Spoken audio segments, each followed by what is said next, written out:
Hello everyone, this is Logan, and today I'm going to be showing you a few helpful tips on how to get rid of, that's right, I did say that, get rid of scratches on a vinyl record. So, this is a feat that some might deem impossible. Some might say, oh, you can't do that. You can't do that. That's impossible. Or some might say, oh, it is possible, but you have to go to extreme measures in order to do it, and, use all of these expensive, records, scratch removal type materials and objects and, things that just cost money, unnecessary money, that you don't really need to use. So, the first method is just cleaning.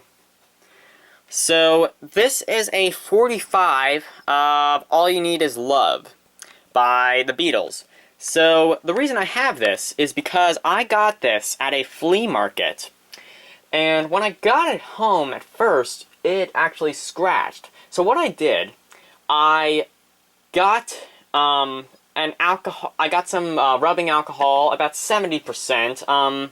This isn't the method I would necessarily recommend you do, but just something I kind of did. Just, kind of quick. If you just kind of want to get rid of the scratch and do nothing, or don't do that much more. Basically, I did that, and I got a cotton swab, and I put the cotton swab in sort of a circular motion. So, after that, I put it on the record player, and while it was not the best sounding that it could have been, which is why I would really just recommend go on YouTube and find a better method of doing it. There are tons of YouTube videos on how to clean records. But I put it on here, and all the scratches were gone. So, that is the first method. Now, if that didn't work, then that means it is actually scratched, and not just dirty. A lot of times, it will just be, dirt, and if that's the case, then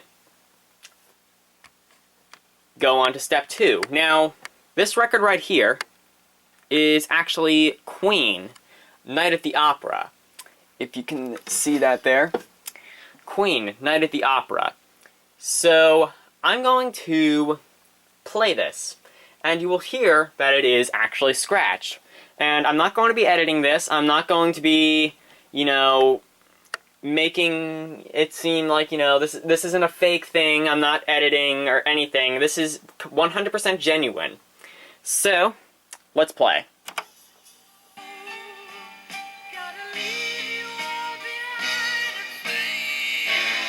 So this is where it is. Ready? Go. Did you hear that? Let's play it again.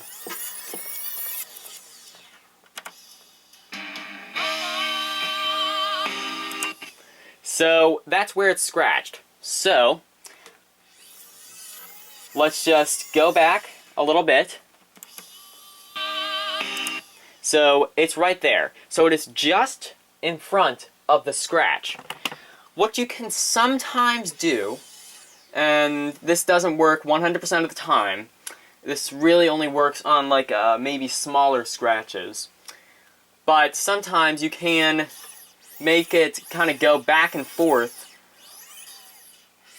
over the scratch, and it'll sometimes work.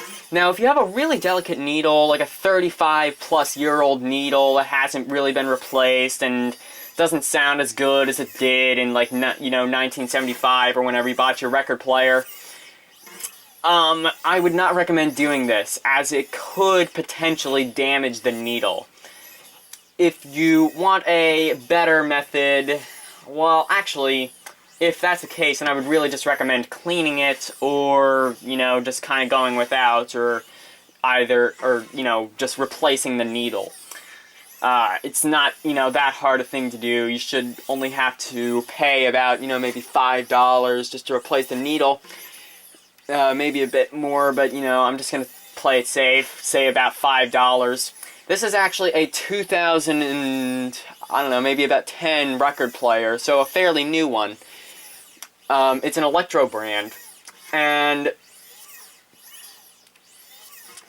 I've actually had the needle replaced on it a few times, mainly because one of my old friends accidentally broke the needle. So I had it replaced. So that should be about enough. I've done it a little bit. I've kind of stalled a bit of time. Let's try it now.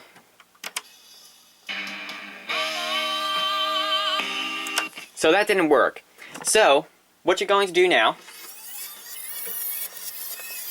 you're going to go back again, but this time, you're going to have your finger lightly, and I do mean lightly, next to the needle.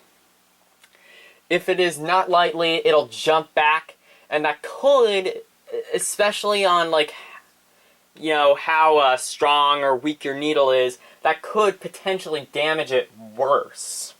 So I would not recommend you do that.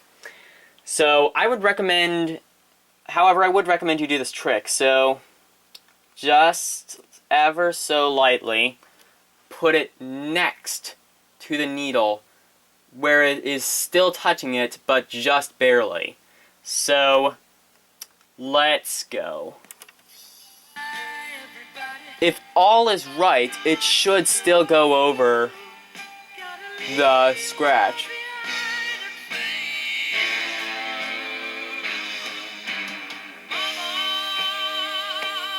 So it went over the scratch.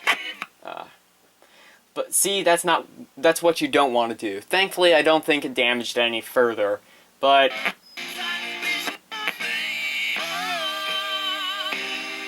so go back. I would try this maybe about 6 to 9 times, so a few times. It just kind of has to, you know, flatten out the scratch, I would assume is what's happening.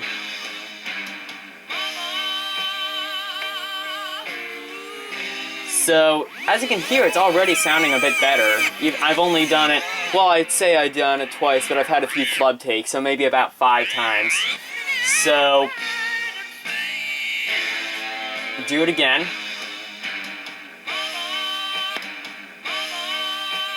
And avoid that. It's already sounding better.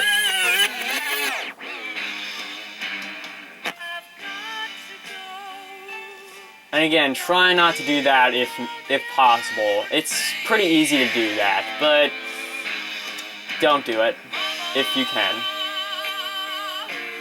So I think it's fixed. Let's go back and try it.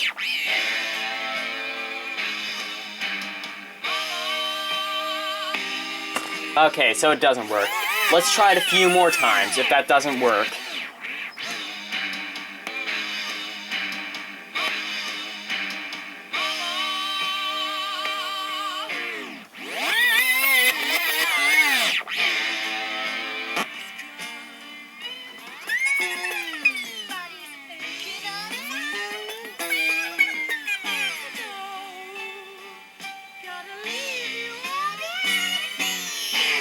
I'm just kind of spinning it a bit faster just to make it a bit faster.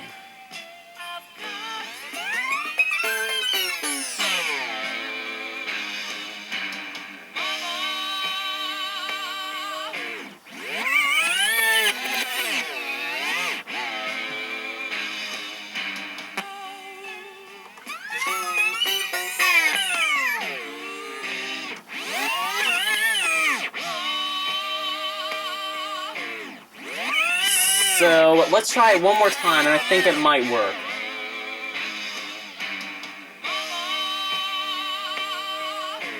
So I think it works. Let's try it.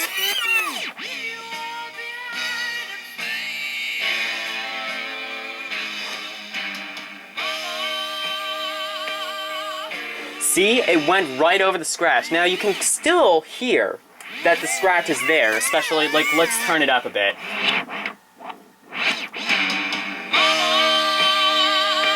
You can still hear that the scratch is there, but it's not noticeable, which is probably, I would say it's the best you're going to get, but you could possibly do that trick a few more times and completely get rid of it.